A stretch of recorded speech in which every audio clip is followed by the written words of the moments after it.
Nós vamos construir um passo a passo para fazer um espaço educativo encantador. Vamos então para o último vídeo dessa série sobre organização de espaços pedagógicos e planejamento. O espaço é o terceiro educador. Você sabia disso? Quando nós pensamos na educação infantil, o ambiente em que as crianças estão inseridas, ele desempenha um papel essencial no processo de desenvolvimento e aprendizagem delas. Nos vídeos anteriores nós vimos isso e no vídeo de hoje nós vamos construir um passo a passo para fazer um espaço educativo encantador e inspirado nas ideias de Maria Montessori e Loris Malaguzzi, utilizando um método CECI que nós já explicamos no primeiro vídeo desse ano. Se você não assistiu os vídeos anteriores, vou deixar na descrição. Você vai ver o método CECI, que ele pode transformar a forma como você organiza os espaços na educação infantil. E hoje nós vamos aplicá-lo para criar aqui um ambiente que seja funcional, inspirador e estimulante para o desenvolvimento integral das suas crianças nesse retorno às aulas. O passo 1 desse método é a setorização. A gente vai começar com esse passo para entender como que a gente organiza o nosso espaço.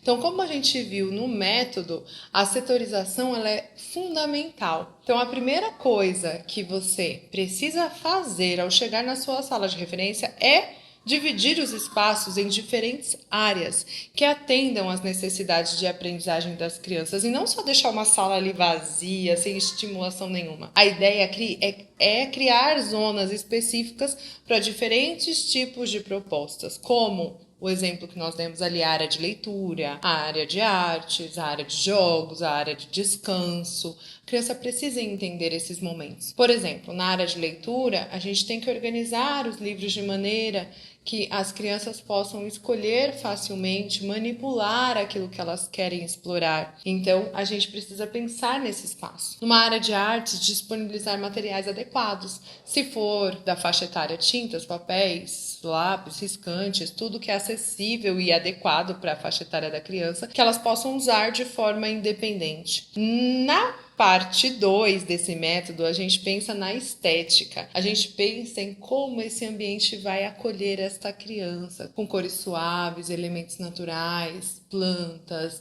recursos de madeira, espaços que sejam visualmente bonitos, acolhedores. Então, quando a gente fala de estética, a gente não está só pensando em tornar esse ambiente bonito, mas ela tem um papel fundamental em criar um espaço que seja acolhedor. E nessa época de acolhimento, isso é muito necessário. Então é importante a gente saber escolher quais são os elementos, as cores, os materiais, trazer tecidos, trazer texturas, trazer elementos naturais, trazer tudo aquilo que traga conforto para o seu ambiente. Esses recursos sensoriais para a educação infantil, eles são essenciais. Tapetes de sisal, almofadas, brinquedos de madeira, ele deve ser um espaço agradável ao olhar e também agradável ao você tocar nos detalhes. Isso pode provocar uma curiosidade, tornar o ambiente mais acolhedor para essa criança, permitindo que ela se sinta à vontade para explorar esses elementos. É importante a gente pensar no terceiro aspecto, a circunscrição.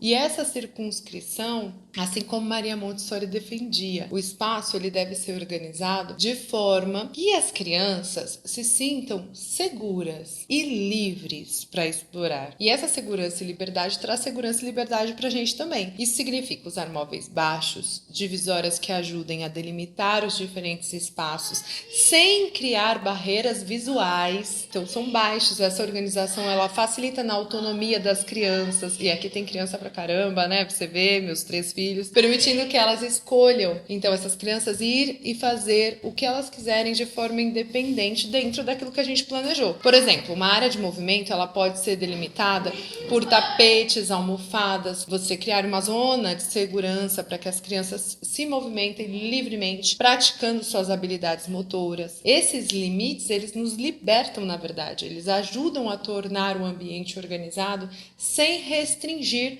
as possibilidades de exploração. No passo 4, eu digo que não menos importante, a gente tem a intencionalidade pedagógica. Então, tudo que a gente for fazer precisa ter uma intenção muito clara. Desde os materiais que a gente escolhe, até mesmo ali os espaços que a gente organiza. E você pode estar pensando, bom, mas eu tenho só uma sala fechada ali com as crianças, que é o mesmo lugar que elas dormem, que é o mesmo lugar que elas comem, que é o mesmo lugar que elas brincam. Como que eu faço para organizar tudo isso de forma intencional? A gente vai escolhendo os elementos e os movimentos que a gente vai fazendo em torno disso. Então, por isso que tudo que for sendo pensado precisa ser intencional. Nem sempre a gente vai ter o espaço ideal, mas a gente pode tornar esse espaço o mais confortável possível. Não é verdade, Isis? Isis veio visitar-nos aqui. Toda trabalhada nos cabelos. E aqui eu quero fazer um convite especial para você. Se você quer entender um pouco mais sobre planejamento pedagógico, sobre a perspectiva de Loris Malaguzzi, que entende o espaço como terceiro educador, a perspectiva de Maria Montessori, que organiza os elementos desse espaço, para que a criança se sinta acolhida e o profissional também sinta que sua prática pedagógica está sendo efetiva, você precisa se inscrever no Manual do Planejamento Pedagógico, que é o MPP. O MPP é o quê? Um material que você vai ter para ter toda essa orientação sobre o método SESI. Você vai ter também a fórmula das interjeições, você vai ter ali inspirações e exemplos de organização de espaço. Além disso, você vai ter um caderno de orientações sobre planejamento pedagógico na educação básica, desde a educação infantil até o 5º ano do ensino fundamental 1. Esses exemplos vão te ajudar a planejar as suas propostas. Então, se inscreve no link da descrição.